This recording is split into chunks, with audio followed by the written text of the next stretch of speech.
पुण्याच्या इंदापूर तालुक्यात कालव्याला भगदाड पडलाय। शिंदेवाडीतील झगडे वस्तीत सणसर कट फुटलाय।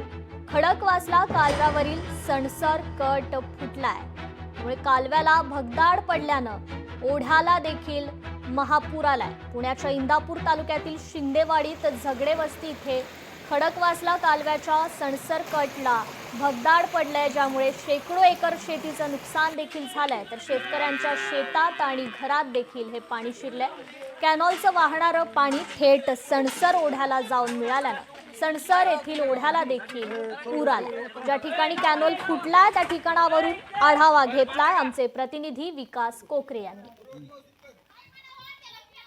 इंदापूर तालुक्यातील शिंदेवाडी येथे सणसरकट कालवा फुटल्याने या ठिकाणी शेतकऱ्यांच्या शेतीमध्ये पाणी गेल्याचं चित्र त्या ठिकाणी आपण पाहतोय। खरं तर कालव्याचं आवर्तन बंद आहे, मात्र काल गेल्या 2 दिवसात मोठ्या संख्येने त्या ठिकाणी पाऊस पडला आणि या पावसामुळे खरं तर ह्या कालवा फुटल्याचं चित्र त्या ठिकाणी पाहायला मिळते। मात्र या सगळ्या गोष्टींमुळे शेतकऱ्यांचं मात्र अतोनात नुकसान झाल्याचं चित्र त्या ठिकाणी आपल्याला पाहायला मिळते। याच संदर्भात आपल्यासोबत काही शेतकरी आहेत, आपण त्यांच्याशी बातचीत करण्याचा प्रयत्न करू।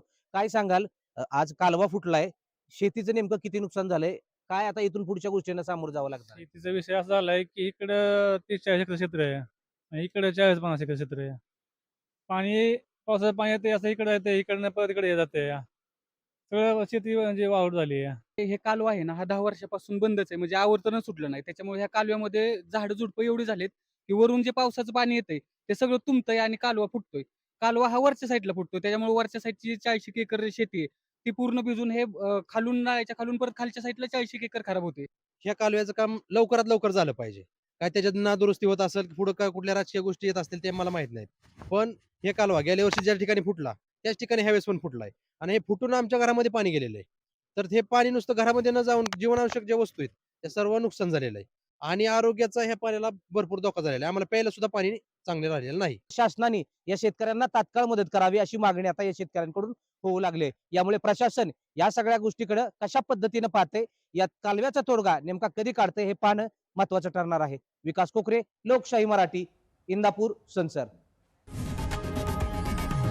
लोकशाही मराठी ऐका, पहा, जागरूक रहा।